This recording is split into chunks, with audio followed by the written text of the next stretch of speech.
Isang gabi, inaya ni Ella si Matthew na mag-swimming sa pool ng ibang bahay. Hesitant si Matthew gawin. Pero nang makita si Ella na naghubad na rin siya. Ilang saglit lang, napansin niyang bahay pala yun ng principal nila sa school at umalis na rin sila ng mabilis maya-maya. Dumiretso naman sila sa bahay ni Elias na kasama pa si Klitz ng mga oras na yon. Pagkatapos ay pumunta silang lahat sa isang house party ng kaklase nila. Lumapit kila Matthew si Hunter. Bigla naman kinausap ng isa pang kaklase niya si Matthew. Sinabihan siya na sobrang dami na nila sa lugar at kailangan na niyang umalis. Hindi nagpaloko si Matthew at bumalik siya kay Ella na kasama si Hunter, at dito na niya unang hinilikan si Ella. Sa school naman, masaya si Matthew na naglalakad sa hallway, at nilapitan siya ni Elias. Sinabi sa kanya na may maganda siyang papakita kay Matthew.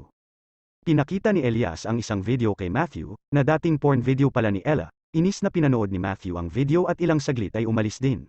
Habang nasa kotse si Matthew, hindi pa rin siya makapaniwala na pornstar pala dati ang girlfriend niya.